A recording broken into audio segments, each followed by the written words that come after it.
Basic rules of writing. Basics should be strong as these are the foundations for creativity. Every profession and the practicing professional has to abide by certain rules. These rules are not intended to limit the creativity. These rules are meant for bringing uniformity across the different kinds of work created by different professionals. This module walks you through some basics rules of writing that you may already be aware of and some new rules which you would be delighted to know. At the end of this module, you will be able to understand the basic structure of a write-up, explain the basic components of a write-up, list down the basic grammar rules, list down the general rules of writing.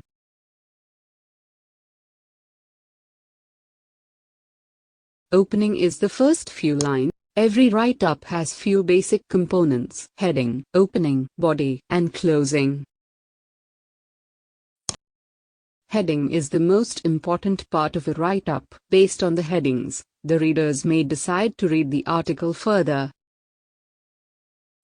Opening is the first few lines, or the first paragraph of the write-up, which hooks up the patient to read more.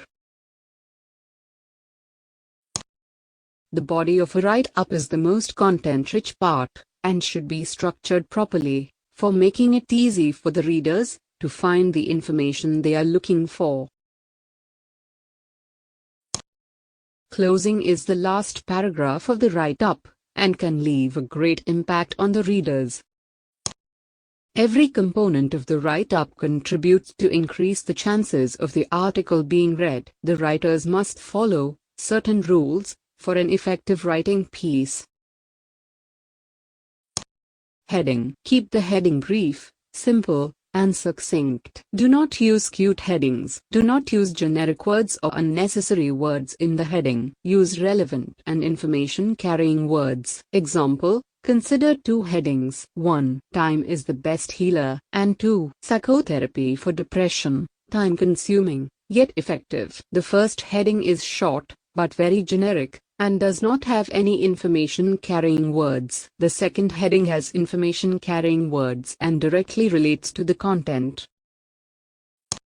Opening. The opening refers to the first few sentences, or the first paragraph of a write-up. The opening should be interesting, strong, and compelling. The opening should directly relate to the topic or heading. The opening should convey to the reader what they can expect to read further into the write-up. The opening should have a smooth transition to the body.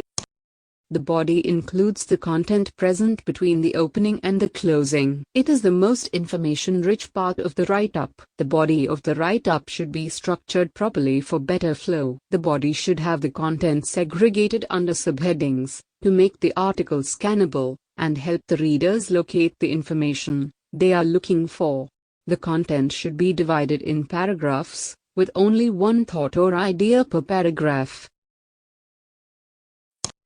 Closing of the write-up is the last paragraph that conveys that the article is coming to an end. The closing should be always positive and gradual. The following can be used as a closing: conclusion, take-home message, summary, suggestions, recommendations, important points.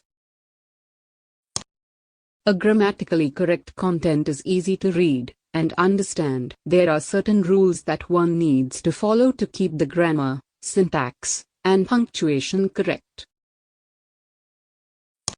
American and British English are two widely spoken, but different forms of the same language. Although both are English, there are some differences in spellings and the use of words. General rules: final L is always double after one vowel in stressed and unstressed syllables in British English, but usually only in stressed syllables in American English.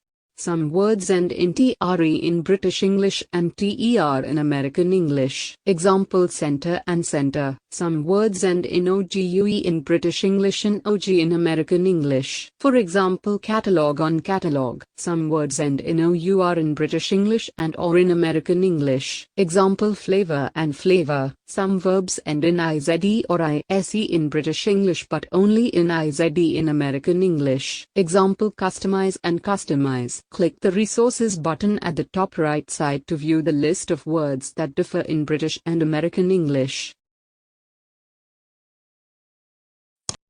A writer should be very careful about the spellings. In the English language, there are many words that we easily misspell unknowingly. For example, among the words written below, which ones are correctly spelled? Accommodate, accommodate. 40, resistance, resistance. Click the resources button at the top right side to view the complete list of commonly mistaken words. We often come across words that sound similar but have different meanings. The writers should be careful when using such words. It's always safe to check the word meaning in dictionary, when in doubt. Some examples are affect and effect, allowed and allowed, course and course. Click the resources button at the top right side to view the complete list of similar sounding words.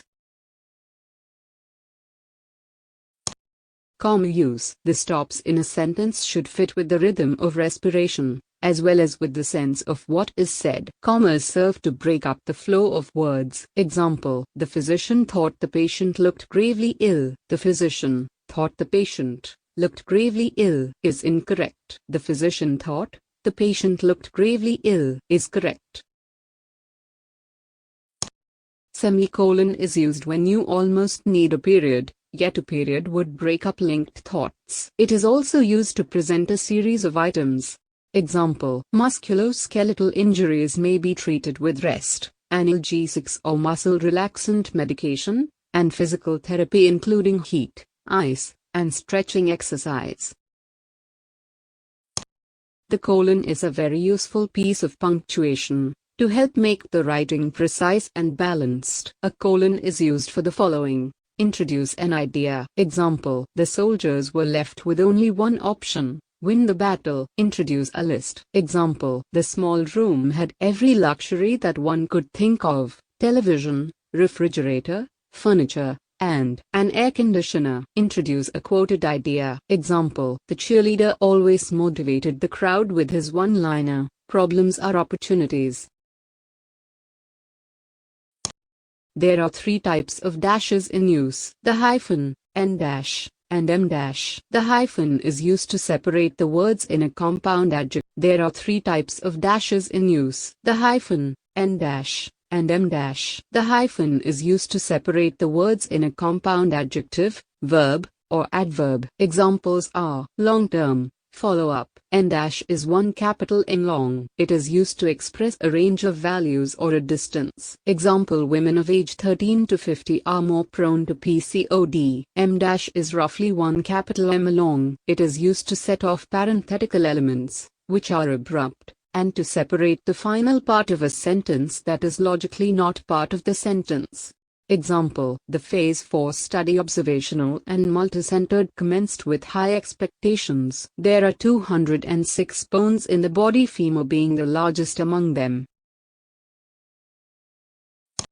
Bullets points are often misused and overused. Bullet points should be used only to enlist items. Certain points should be kept in mind while writing the bullet points. Bullet point content should be short. Any content that goes beyond 1.5 lines should be converted into a paragraph. Bullet points should be numbered, if there is an order to followed for the items enlisted. Bullet points should be parallel in terms of length and sentence structure. All bullet point content should be either complete sentence or incomplete sentence. All bullet points should have similar grammatical construction. If one bullet point starts with a verb, then all should start with verbs. Bullet points having incomplete sentences should not be punctuated. The sentences should be simple and complete. The aim is not to impress the readers with the English, but to inform them of the medical and healthcare facts. The author should be able to communicate his ideas effectively to the readers. Use plain English without being cute, grandiose, meaninglessly catchy, or unnecessarily dramatic. There is no place for ambiguity in writing. The writing should be clear enough to put the ideas and results across the reader, rather than readers deducing it from the text written. There should be no scope for reading in between lines.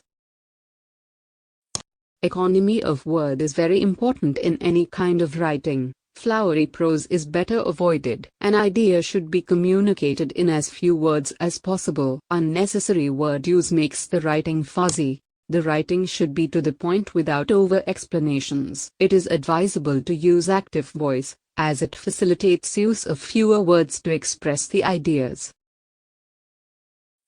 A point or idea should be presented once, and should not be repeated again. Avoid explaining the same thing too many times in different ways. It makes the reader disengaged from the writing.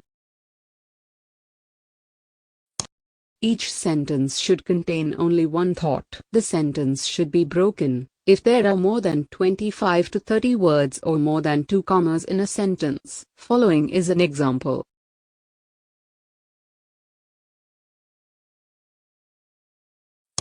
Verbs are action words. Presence of more than 20 words per verb indicates a weak sentence. Following is an example of a weak sentence. The use of an excessive number of words in conjunction with a single verb makes the only verb, for a weak sentence, deficient in strong words, often complex in structure, and very likely complicated too. The sentences should not be monotonous. Vary the sentences in their beginnings, type and length. Do not use the same words repeatedly. Example of a monotonous writing. The elderly patient fell on a scatter rug at home. The patient struck his shoulder when he landed. The patient sustained a fracture of left humerus. Example of a correct sentence. The elderly patient fell on a scatter rug at home, striking his shoulder and sustained a fracture of the left humerus. Verbose phrases are those long phrases, which are used to express a thought, when fewer words will do it nicely. Use of verbose phrases should be totally avoided, as they are unnecessary, and contribute to more word count, without contributing to the meaning of the sentence. Some examples of verbose phrases are given below. In this module, you have learnt the basic structure of a write-up, writing the basic components of a write-up, the basic grammar rules, the general rules of writing,